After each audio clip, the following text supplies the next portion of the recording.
The elevator doors snapped open on the 13th floor, a floor that didn't exist on the buttons.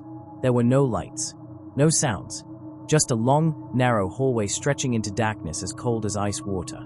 Emily stared, frozen, her fingers still hovering over the lobby button she had pressed. The elevator hadn't stopped at the lobby. It hadn't stopped at any floor she'd chosen. Instead, it jerked, shuddered, and carried her somewhere she was never supposed to go. The 13th floor of the Roosevelt Hotel. Her breath caught as a shadow moved at the end of the hall. Slow, dragging, like someone pulling their feet along a carpet soaked in water. Emily reached for the closed door button, slamming it frantically. But the elevator didn't move. The hallway's lights flicked once, twice. Then the shadow stepped forward, revealing a tall man dressed in an old hotel uniform from the 1920s, face pale and drained of color, eyes completely black. He lifted one hand and pointed straight at her. The elevator lights turned red, and then everything went dark. The chapter continues here. 3 days earlier, Emily wasn't thinking about ghosts or hidden floors. She had flown from Seattle to Los Angeles for a photography job and booked a room at the Roosevelt Hotel because of its history, classic Hollywood, famous actors, beautiful old architecture. She didn't know about the haunted stories until she checked in, and she definitely didn't believe any of them. The first night was quiet. She unpacked, ordered food, and walked around the hotel to admire the old carpets and golden elevators. She even took pictures of the hallways for fun. Nothing strange happened, yet. The second night, she heard footsteps outside her door around 2:30 a.m. Slow, heavy steps. She figured it was another guest. But when she peeked through the peephole, the hallway was empty. No footsteps, no guests, just silence. The third night, things changed. Emily entered the elevator alone around midnight after grabbing snacks from the lobby. She pressed the button for the 8th floor and leaned against the wall. But halfway up, the elevator trembled hard enough to shake dust from the ceiling.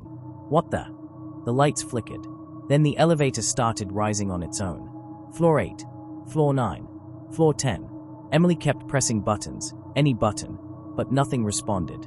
Floor 11, Floor 12. The elevator stopped, but the doors stayed shut. Emily's heart pounded fast. Come on, open. The metal doors finally parted, but instead of the bright carpet she expected, a cold blue fog drifted into the elevator. She stepped back. The hallway beyond looked abandoned, old wallpaper peeling, lights flickering like dying candles, air thick like it hadn't been breathed in for years. Her voice trembled. Hello. No answer. She tried the buttons again. Every single one was dead. Then she noticed something wrong. The panel showed 13 lit up. There was no button for 13.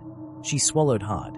No, that's not possible. She leaned forward slowly, trying to look for a sign, anything that made sense. That's when she saw the tall man at the end of the hallway. He wasn't walking. He wasn't moving. He was just standing there, staring at her. Emily froze. Her breath grew shallow. His head tilted slowly, like his neck was barely attached. Then he raised his hand and pointed at her the way someone would select a target. The elevator lights dimmed to a bloody red glow. Emily slammed all the buttons, screaming, "Go! Close! Close!" The doors didn't move. The man took one step. Another, dragging his feet, leaving faint smears on the carpet. Emily felt her throat tighten, the kind of fear that makes your whole body go numb. She backed against the wall of the elevator, staring at the man as he moved closer. The lights flickered. He disappeared. Emily gasped and looked left, then right. Gone. She didn't even hear him move. Suddenly, the elevator lights snapped off completely. Pitch black. Then a cold whisper crawled into her ear, inches from her face. "You shouldn't be here." The elevator dropped. Hard. Emily screamed as the elevator free fell, shaking violently as if someone outside was yanking the cables. Her body slammed against the wall. She grabbed the railing, holding on with all her strength. The elevator jerked to a stop. Then, the doors slowly creaked open again. But this time, the hallway waiting for her wasn't empty. Something was crawling on the floor. Something fast. Something coming straight toward her. Emily stumbled back, heart racing. And whatever it was, reached the doors. A pale hand slapped the metal just as the doors snapped shut. The elevator doors slammed shut just in time. The pale hand scraped down the metal with a slow, shrill screech that made Emily's entire body tense. She pressed herself against the back wall, shaking as the lights flickered back on, weak, trembling, almost blue. Her heart pounded so loudly it drowned out everything else. "Please," she whispered to the air, "just take me back to the lobby, please." But the elevator didn't move. Instead, it hummed, slowly, painfully, like something heavy had grabbed the cables above and was dragging the entire elevator upward again. Emily stared at the glowing panel. The numbers weren't going down. They weren't going up either. The display changed to a single word. "Service." Emily froze. What does that mean? Before she could react, the elevator doors opened again. Not to the 13th floor. Not to any normal hallway. This time she saw a long, narrow corridor filled with old cleaning cats, broken mops, and rusty buckets. The wallpaper was peeling, revealing wooden beams and old wires underneath. A faint blue bulb at the far end flickered weakly. It looked abandoned. Forgotten. Wrong. "This isn't real," she whispered. "This hotel doesn't have a floor like this." But the elevator refused to close its doors. She tried pressing every button again. Nothing responded. Then she heard it. Footsteps. Slow. Heavy. Dragging. Emily backed up again, staring into the dark service hallway. Something walked into view. It wasn't the tall man this time. It was a woman. She wore an old-fashioned maid uniform, long black dress, white apron, but her face was pale and stretched tight, like her skin didn't fit her skull. Her eyes were blank, unfocused, looking straight ahead without blinking. She pushed a metal cart, but the cart wasn't rolling. It scraped against the ground like its wheels had rusted off. The sound was awful, echoing down the service corridor, loud and metallic. Screech. Screech. Emily slapped the closed door button again. Still nothing. The maid kept coming. Her head suddenly snapped toward Emily. Her jaw opened slightly. No sound came out. Her arms twitched like she was struggling to move them, joints cracking audibly. She took another step. Screech. The noise was so sharp Emily covered her ears. "Please," Emily begged the elevator. "Close." Suddenly, the lights inside the elevator dimmed, then surged bright enough to hurt her eyes. The doors closed. The elevator dropped again, then slammed to a stop so hard Emily fell to her knees. She gasped for air. Okay, just calm down. Someone will find you," she whispered shakily. But the elevator started rising again, fast, smoother than before, almost controlled. The panel blinked. 13. No. Emily screamed. The elevator rushed upward and stopped instantly, the metal shuddering under the force. The doors opened. The scene waiting outside looked worse than before. The same hallway from earlier. But now every light was off. Except one. A single blue bulb flickered at the far end of the hall. And under that light stood the tall man with the black eyes. Emily's throat tightened. She stumbled back, but the elevator door sensors didn't respond. The doors stayed open, refusing to close as if something invisible was holding them still. The tall man stepped forward. Then, a new sound came from behind her. The service hallway. The rusted wheels. The maid. Both of them were coming. Emily whirled around, trapped between two hallways leading to something slowly approaching. "Help!" she screamed. "Somebody help me." But the Roosevelt Hotel had gone silent. The tall man's shadow stretched across the carpet as he moved closer. The maid's cart screeched louder, echoing like metal on bone. Emily backed into the corner of the elevator, shaking uncontrollably. The tall man opened his mouth, and the elevator lights blew out. Pop. Darkness swallowed everything. Emily heard breathing. Both sides. Both getting closer. Then, a cold hand grabbed her ankle from the floor of the elevator and began pulling her down. Emily screamed as the cold hand wrapped around her ankle and yanked her downward. Her body slammed onto the elevator floor, her palms scraping the metal surface. She kicked frantically, struggling to pull free, but the grip only tightened, icy, strong, impossible to escape.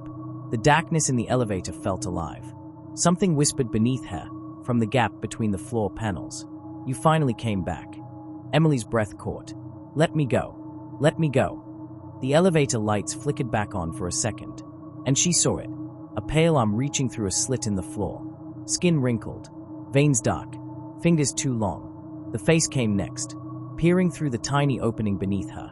Cloudy eyes, a twisted smile, and a voice that crawled into her ears like insects. "You took my place." The lights went out again. Emily thrashed, kicking the cold hand as hard as she could. Her heel struck something, and the grip loosened just enough for her to crawl backward into the corner. She pressed herself against the wall, chest heaving. For a moment, everything was silent. Then, a loud bang rattled the elevator. Something slammed into the door from the outside. Another bang, harder. Emily pressed her hands over her mouth to stop herself from screaming. The tall man's voice spoke through the crack of the door. "You don't belong on this floor." She squeezed her eyes shut. Another voice joined him, this one softer, broken, familiar. "The maid. She has to stay. We need someone." Their voices were distorted, echoing like multiple people speaking at once, layered, hollow, old. Then the elevator jerked violently. It wasn't going up. It wasn't going down. It was tilting. Emily slid across the floor, hitting the metal wall as the elevator leaned at a terrifying angle. Sparks burst from the ceiling, showering the space in blue flashes. "Please stop," she cried. The elevator dropped 2 feet. Emily was lifted off the floor for a second, weightless, before crashing down again. The lights blinked. The doors opened. Not to the 13th floor. Not to the service hallway. But to something far worse. A room Emily had never seen before. Dark blue walls, peeling paint, dozens of old photographs covering the wallpaper. Every photograph showed people standing in hotel hallways, but their faces were scratched out. In the center of the room stood a single object. A broken mirror. Large, cracked, and covered in dust. With something moving behind the glass. A shadow. Emily crawled backward into the elevator. No. But the elevator refused to close. The shadow in the mirror stepped forward. A woman emerged from the glass. Thin, pale, wearing a long torn dress from the 1920s. Her eyes were white. Her jaw hung open like it had been broken long ago. She raised one trembling arm and pointed at Emily.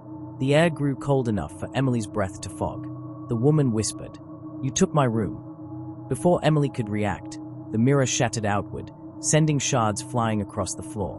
The woman climbed out with unnatural, jerking movements, every limb bending wrong, every step scraping. Emily tried to run out of the elevator, but the doors slammed shut behind her. She was trapped in the blue room. The woman crawled toward her. Emily scrambled to her feet and ran to the opposite wall, pounding on it. "Help! Somebody help me!" But the walls didn't echo like normal walls. They sounded soft, like fabric, like something breathing behind them. Her fist sank slightly into the wallpaper. She froze. Something inside the wall pressed back. A hand shape pushing outward from beneath the wallpaper. Fingers stretching, reaching for her. Emily stumbled away, panting in terror. The woman in the torn dress straightened her neck with a sickening crack and whispered, "You belong with us now." The walls rippled. Hands pushed through the wallpaper from every direction. Dozens of them. Cold. Long. Reaching. Emily screamed as the hands grabbed her arms, her shoulders, her ankles, slowly pulling her backward toward the wall. "No. Please. Let me Geo," she cried, kicking and fighting with everything she had. But the wall opened behind her like soft cloth. The last thing she saw was the broken mirror, reflecting herself being pulled into the blue darkness. Her scream echoed through the hallway outside, but no guest heard it. No staff noticed. And when the elevator finally returned to the lobby, it was empty. The Roosevelt Hotel had claimed another room.